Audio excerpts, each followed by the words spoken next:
السلام علیکم، آپ دیکھ رہے ہیں حسن اپڈیٹس۔ سرکاری ملازمین کی سیلریز کو لے کے مختلف طرح کی خبریں ہمارے سامنے آ رہی ہیں کہ سرکاری ملازمین کی سیلریز ڈبل ہو جائیں گی۔ اس بات میں کس حد تک صداقت ہے، آئیے اس کا جائزہ لیتے ہیں۔ سرکاری ملازمین کی سیلریز کو لے کے کیبنٹ نے ایک پرپوزل پیش کیا ہے۔ اس پرپوزل میں کیبنٹ نے جو تجاویز پیش کی ہیں کہ 20% انکریز کیا جائے ان ایڈ ہاک الاؤنس۔ یہ جو ہے ایڈ ہاک الاؤنس میں 20% انکریز بھی ہو سکتا ہے، 30% کی بھی تجاویز ہے اس میں اور 50% کی بھی، یعنی اس میں سے چانسز ہیں کہ شاید 20% انکریز ہو جائے، 30% اور 50%۔ اس کے علاوہ 100% increase in medical allowance and 100% increase in conveyance allowance اور travelling allowance and 20% increase in pension, یعنی کہ پینشن میں صرف 20% اضافہ ہوگا۔ واضح کر دوں یہ بات اچھی طرح سے کہ یہ صرف ابھی پرپوزل ہے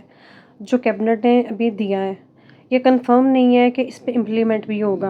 The cabinet suggests an increase in the following ad hoc allowances: hiring allowance, ad hoc allowance, medical allowance, traveling or conveyance allowance۔ Allowances میں اضافے کی تجاویز پیش کی گئی ہیں لیکن ابھی یہ فائنل نہیں ہو سکا۔ اس پرپوزل کے مطابق سرکاری ملازمین کی سیلریز میں خاطر خواہ اضافہ ہونا چاہیے، اور میرے خیال میں کیبنٹ کی یہ تجویز بہترین تجویز ہے، کیونکہ پچھلے چند سالوں سے سرکاری ملازمین کی سیلریز میں کوئی خاص اضافہ نہیں ہوا،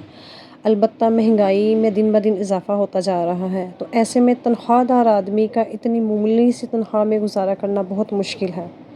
ظاہر ہے سیلری تو مہینے میں صرف ایک بار ہی ملنی ہوتی ہے، لیکن ضروریات تو ڈیلی بیس پر ہوتی ہیں جن کے بغیر گزارا بھی نہیں ہے۔ اگر کیبنٹ کی اس تجویز پہ امپلیمنٹ کر لیا جائے گا پھر تو بہت اچھا ہو جائے گا۔ اس کے مطابق تو پھر اسکیل وائز اچھا خاصا سیلریز میں اضافہ ہو جائے گا۔ یہاں یہ چارٹ ہے جو میں آپ کے ساتھ شیئر کرنا چاہوں گی۔ چارٹ کے مطابق اسکیل 1 اور اسکیل 2 کی جو ابھی موجودہ ہائرنگ ہے وہ 6,991 ہے، جو کہ انکریز ہونے کے بعد 13,182 ہو جائے گی، اور اسکیل 3 سے اسکیل 6 تک 9,654 روپے ہے، جو کہ انکریز ہونے کے بعد 18,672 روپے ہو جائے گی، اور اسکیل 7 سے اسکیل 10 تک کی ہے جی 14,982 روپے، جو کہ انکریز ہونے کے بعد 29,365 روپے ہو جائے گی، اور اسکیل 11 جو کہ موجودہ 21,462 روپے ہے وہ انکریز ہونے کے بعد 42,924 روپے ہو جائے گی،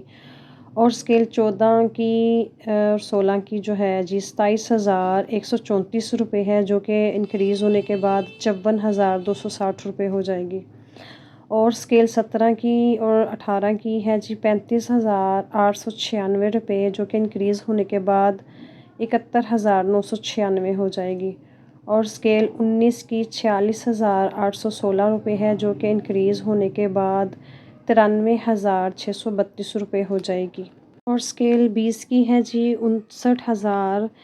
روپے، جو کہ انکریز ہونے کے بعد 1,18,158 روپے ہو جائے گی۔ اس کی 71,107 روپے ہے، جو کہ انکریز ہونے کے بعد 1,42,208 روپے ہو جائے گی۔ یہی نیوز جو ہے دنیا نیوز پیپر میں بھی شیئر کی گئی ہے کہ ملازمین کے لیے 20 تا 50% ایڈ ہاک ریلیف الاؤنسز میں 100% اضافہ، یعنی کہ اس میں کسی حد تک صداقت پائی جاتی ہے، یعنی کہ 9 جون کے آنے والے بجٹ میں کچھ اس طرح کا فیصلہ ضرور کیا جائے گا انشاءاللہ، کہ جس میں سرکاری ملازمین کی سیلریز میں اچھا خاصا اضافہ کیا جائے گا۔ اور نیوز پیپر نے بھی یہی خبر شیئر کی ہے، یہی چارٹ انہوں نے اپنے نیوز پیپر میں شیئر کیا ہے کہ اگر سرکاری ملازمین کی سیلریز میں اضافہ ہو جاتا ہے تو اسکیل وائز ہائرنگ کے حساب سے کس قدر ان کی سیلریاں انکریز ہو جائیں گی۔ چونکہ یہ پی ڈی ایم حکومت کا آخری بجٹ ہے اور یہ بجٹ سیاسی بجٹ ہوگا، اور اس میں انشاءاللہ سیلریز میں اچھا خاصا اضافہ کیا جائے گا، کیونکہ یہ ان کا آخری سال ہے۔ ڈیفینیٹلی اس کے بعد الیکشن ہوں گے تو وہ جاتے جاتے سرکاری ملازمین کو بھی خوش کر کے جائیں گے تاکہ دوبارہ آنے کے ان کے چانسز بن سکیں اور عوام ان سے خوش ہو سکے، تو وہ سیاسی بجٹ دے کے جائیں گے انشاءاللہ، جس میں وہ سیلریز میں اچھا خاصا اضافہ کر کے جائیں گے، اس لیے ہمیں کچھ اچھے کی امید رکھنی چاہیے۔ لیکن ابھی یہ جسٹ پرپوزل ہے، اس پہ امپلیمنٹ نہیں ہوا، انشاءاللہ ضرور اس پہ امپلیمنٹ بھی ہوگا۔ کا بجٹ ایک سیاسی بجٹ ہے جس میں ہمیں کچھ اچھے کی ہی امید رکھنی چاہیے اور انشاءاللہ کچھ اچھا ہی ہونے والا ہے۔ سرکاری ملازمین کو انشاءاللہ کچھ اچھی ہی نیوز ملنے والی ہے اور سرکاری ملازمین کے حق کے لیے آواز بھی اٹھانی چاہیے تاکہ حکومت جو ہے اس پہ امپلیمنٹ کر لے جو پرپوزل پیش کیا گیا ہے۔ بس سرکاری ملازمین کی طرف سے تھا جو پرپوزل کیبنٹ نے پیش کیا ہے، اسی لیے سرکاری ملازمین 8 جون کو دھرنا دیں گے۔